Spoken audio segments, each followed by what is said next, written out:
খেজুরের রস, কুয়াশা মোড়া শীতের সকালে এর স্বাদ আহরণ করার আকর্ষণ থাকে অনেকেরই। বাংলা 1432 বঙ্গাব্দের মাঘ মাস চলছে।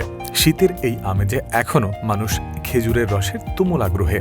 তবে সরকারি পর্যায় থেকেই কাঁচা খেজুরের রস না খাওয়ার আহ্বান করা হয়েছে, কারণ এতে মারাত্মক নিপা ভাইরাস হওয়ার ঝুঁকি থাকে, যা বাদুড় থেকেই আসে। দিনকে দিন বাংলাদেশে এই নিপা ভাইরাস আক্রান্ত রোগীর সংখ্যাও বেড়ে চলছে।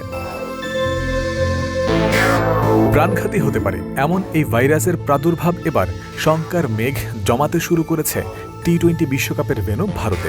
এমনকি বাংলাদেশের অধিকাংশ ম্যাচ যেখানে হওয়ার কথা ছিল, সেই কলকাতাতেই তা ছড়িয়ে পড়েছে আশঙ্কাজনকভাবে। Times of Islamabad, Khyber news, the কারেন্টের মতো পাকিস্তানি মিডিয়া খবর প্রকাশ করেছে নিপা ভাইরাসের কারণে টি-20 বিশ্বকাপ আয়োজনই নাকি অনিশ্চয়তার মুখে পড়েছে।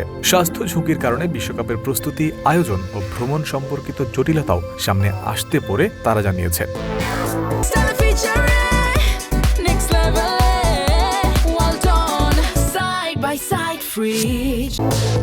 ভারতীয় স্বাস্থ্য সংস্থা ও মিডিয়ার বরাত দিয়ে প্রকাশিত খবরে তারা জানিয়েছে, পশ্চিমবঙ্গে 5 জন নিপা ভাইরাস আক্রান্তের বিষয়টি নিশ্চিত হওয়া গেছে। গুরুতর অবস্থায় আরও বেশ কিছু ব্যক্তি, এমনকি কোয়ারেন্টাইনে পাঠানো হয়েছে 100-এরও বেশি সংখ্যক মানুষকে।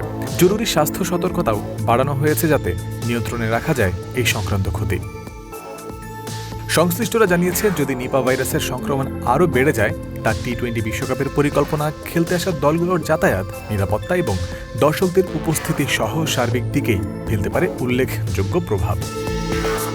মেডিকেল এক্সপার্টরা মত প্রকাশ করেছেন, নিপা ভাইরাস আক্রান্তের সংখ্যা যদি বাড়তে থাকে, তাহলে বিশ্বকাপের সূচিতেও আনতে হতে পারে পরিবর্তন, অথবা বায়োসিকিউরিটি বা জৈব নিরাপত্তা বলয়ের বিষয়াদি করতে হতে পারে অনেক বেশি জোরদার। মূল চিন্তায় তাই সংশ্লিষ্ট ব্যক্তিদের স্বাস্থ্য ঝুঁকির বিষয়টি।